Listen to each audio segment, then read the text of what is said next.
Okay, now we're going to talk about degrees. Degrees you're probably more familiar with. So on your XY axis,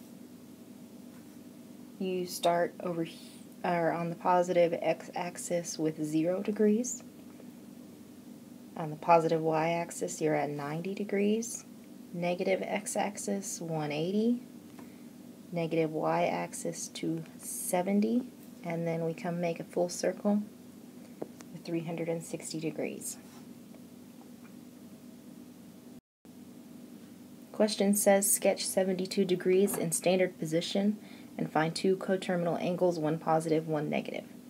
Okay, 72 degrees. Here's x and y. 72 degrees is not quite 90, so we're going to be in this first quadrant. So my angle goes this way, 72 degrees. Now, coterminal, you'll remember, it's taking either another full circle forward or another full circle backwards. So you can go either way. Either way, you're adding or subtracting, in this case, 360 degrees. So let's get the positive one by taking 72 degrees plus 360 degrees. That's going to give us 432 degrees. So 432 goes around a full circle and 72 degrees. If we go the other way, now we're going 72 degrees minus 360. And now we get to negative 288 degrees. So instead of going counterclockwise, now we go from the positive x-axis clockwise, and we're going to end at that same terminal place. Okay, sketch negative 120 degrees. Negative means we're going to go clockwise from the positive x-axis. So negative, now I've gone 90, and that next quadrant would be 180, but I don't want to go that far. So I'm going to end up right here, negative 120. We went clockwise. Coterminal angles, let's take our negative 120 degrees and add 360 degrees. That's going to give us 240 degrees. Let's go the other way, negative 120 degrees minus 360 degrees. That's going to give us negative 480 degrees. So now we can say that negative 120 is coterminal with 240 and negative 480. Okay, make sure you try this before we go on. So pause it, try it, come back and check. Sketch 150 degrees. Alright, there's my two axes, 150. Well, I know up to here is 90. I know all the way down is 180, so I'm going to be somewhere in here. So, let's draw my angle. Arrow open. That's 150 degrees. Coterminal would be the 150 plus 360. It's going to give me 510 degrees. 150 degrees minus 360 degrees takes me to negative 210 degrees. So all three of these angles are coterminal with each other. Let's work on converting degrees to radians first. We're going to set them up as a ratio every time.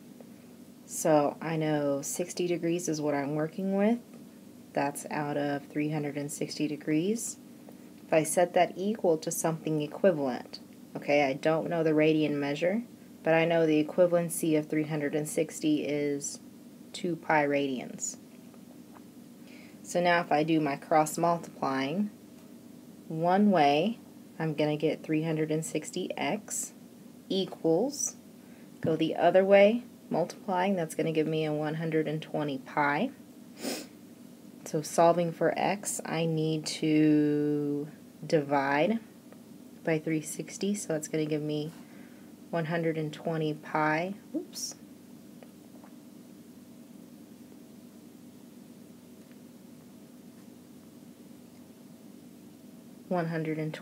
pi divided by 360 degrees. When you're reducing this, make sure you're only reducing the numbers and leaving pi in your answer. So now that reduces 120 over 360 is going to reduce to 1/3. So that can be 1/3 pi, or same thing would be pi over 3. So what we did was we set up a ratio, cross-multiplied, solved for x. Same thing every time. Okay, convert 230 degrees. So 230 degrees out of 360. X amount of radians out of a full circle of radians is 2 pi. Cross multiply 360x equals, cross the other way, 460 pi. Do your division, so x equals 460 pi divided by 360. And I need to reduce just 460 divided by 360.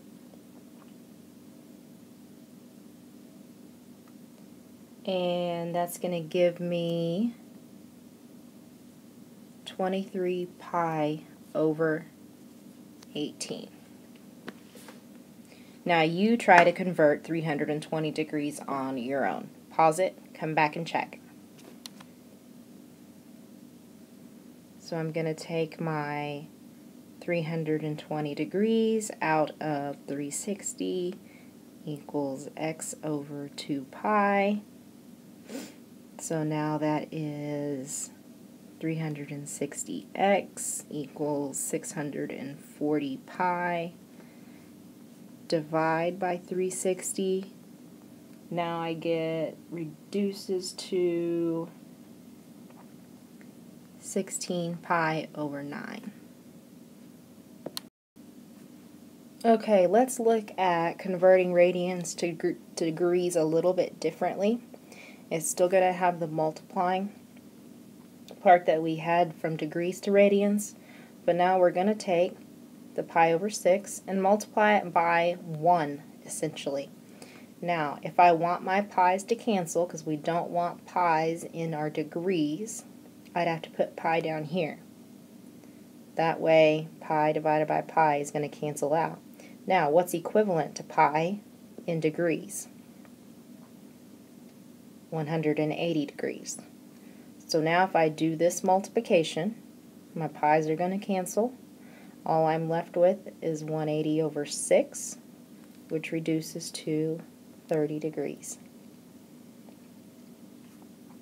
Okay, let's take the 9 pi over 2. Same thing, multiply it by 1, so we're not changing anything. That's 180 over pi. You want the pi's to fall out. So now I've got 9 times 180 divided by 2. And plugging that in, that's going to give me 810 degrees. Okay, you try the next one, pause, come back and check. 5 pi over 3 times my 180 over pi. So my pi's fall out. 5 times 180 over 3 reduces to 300 degrees. Okay, let's apply a little bit of what we've already been learning. This is from the previous lesson. Theta equals S. S stood for your arc length and R stood for your radius. Okay, so if a circle has 4 inches, or a radius of 4 inches, there's my R. Find the length of the arc, which is S, intercepted by an angle of 240 degrees. There's your theta. So I set this up, 240 degrees equals, here's where this formula has to be. We have to convert this to radians. So on degrees, so on the previous slide I was multiplying by 180 over pi. If I do it the other way, if I multiply this by pi over 180, I'll get the radians. It's essentially what we did in the second slide, just a little bit simplified. So that gives me 240 pi over 180. Notice the pi is on top because I do want pi when I get to radians. So if I reduce the 240 over 180, it reduces to 4 pi over 3. That is my theta. So now 4 pi over 3 equals my S over my R is 4. Oh. Change that to what it's supposed to be, a 3. If I do cross multiplying, that's 16 pi equals 3s. So s equals 16 pi divided by 3. Or, if we're talking about a length, I wouldn't say this is 16 pi thirds long. I would say the decimal equivalent 16.755 inches. Make sure you try these on your own before you're watching me. Okay, a circle has a radius of 27 inches. There's your R. Find the length of the arc S, intercepted by the central angle of 160 degrees. So same thing, I've got to take my 160, multiply it by pi over 180 to get the radians. 160 pi over 180, doing my reduce. Now I get 8 pi over 9. So here's my new theta. So now take my theta, 8 pi over 9, equals S over my R is 27. Cross multiply, 8 pi times 27 equals 9s. So S equals 8 times pi times 27 divided by 9, reducing my numbers only, leaves me with 24 pi, or if we put this back in inches, 75.398 inches. Okay, we're going to talk about linear speed. Linear speed equals S over t. S is the same. This is still your arc length. T is now time. Okay, let's compare this to a clock. The second hand of a clock is 10.2 centimeters long. There's your radius. Find the linear speed of the tip of the second hand. Okay, this is what we're talking about, linear speed. How fast is the tip of a radius moving around? Let's see. To get linear speed, we have our R, but that's not in my formula. I really need S and T. Okay, so what's a formula we can use to get S? The one from the other day, theta equals S over R. So how far is it to move around in radians? 2 pi for a full circle equals S over, I know my radius is 10.2. So now I cross multiply. That's going to give me S equals 20.4 pi. Then I can plug that into my linear speed. So that's going to give me 20.4 pi over my time. Let's see, it says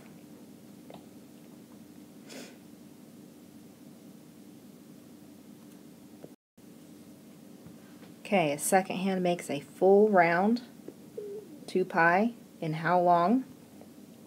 It takes it 1 minute.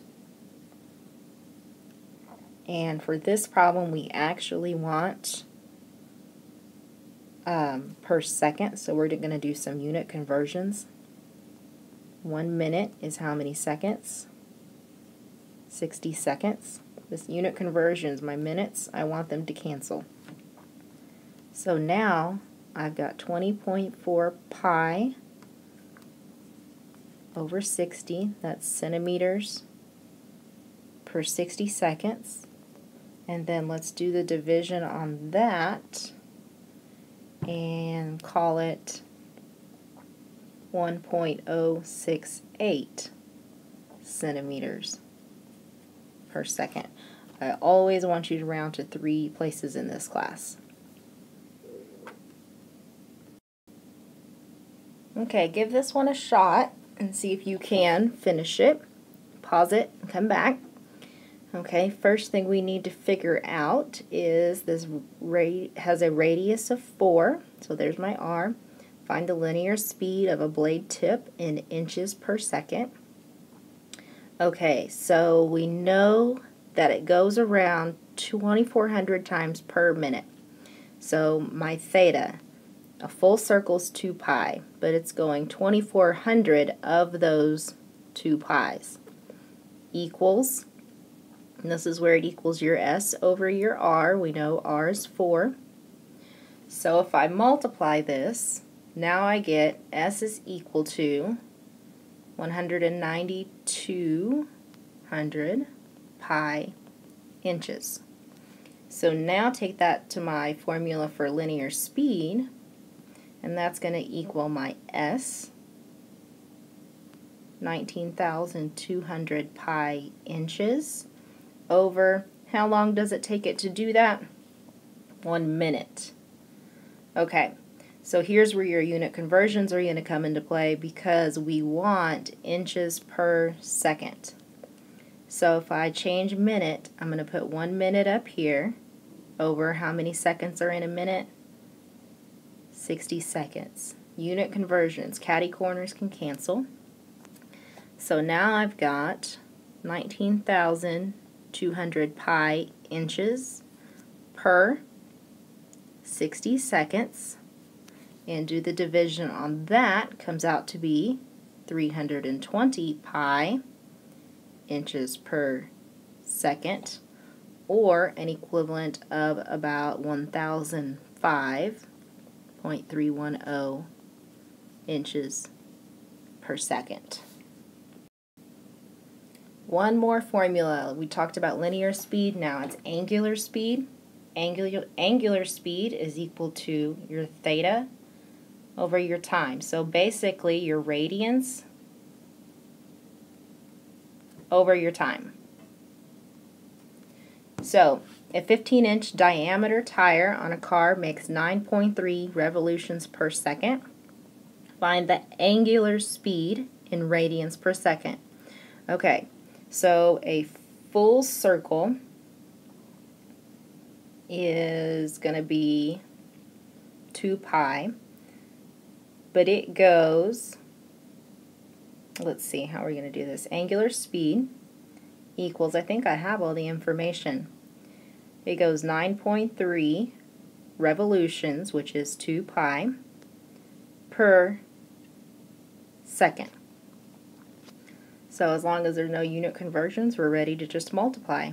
18.6 pi radians per second. Since this one is in radians, we do want to leave pi in our answer. Okay, what's the difference between the two?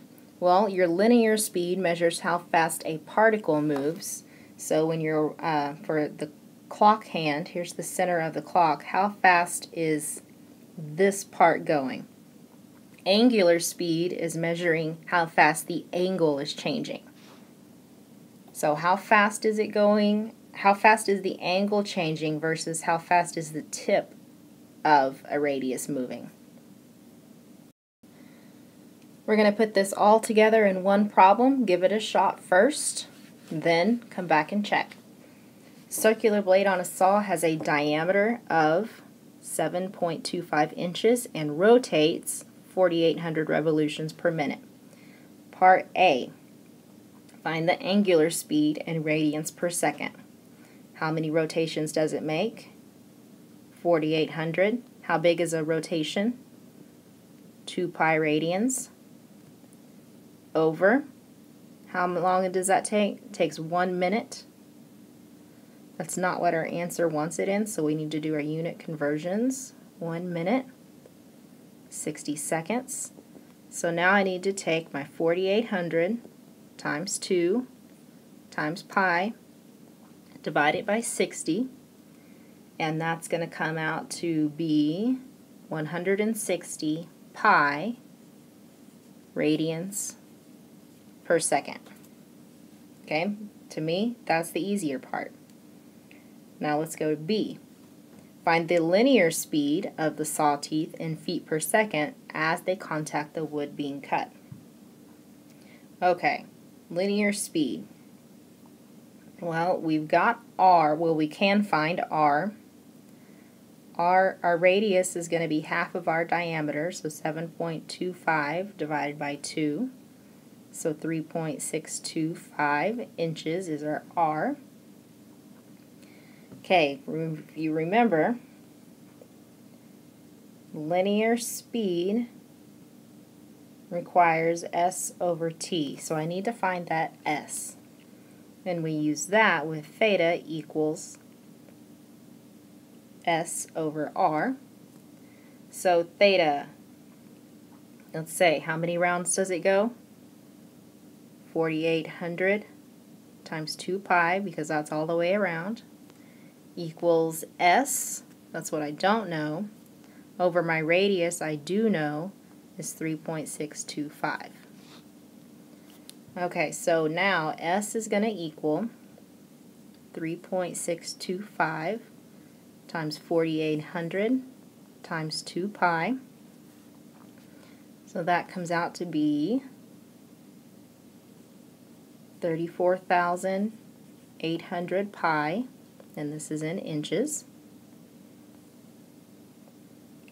Okay, I've got my S. So now I can go on to finding my linear speed equals 34,800 pi inches over my time. How much time did it take? That was per minute, so 1 minute. Our answer wants feet per second. So first let's do the seconds. We're used to that. 1 minute is 60 seconds. So now my minutes are gone. We need to change our inches to feet. So I want inches. This one's on top, so inches is going to be on bottom over here. Feet, 1 foot, 12 inches. So now in my calculator I'm doing 34,800 pi divided by 60 times 12. Everything but the pi gets plugged in. We come out to 48.33 repeating pi feet per second, or 151.844 feet per second.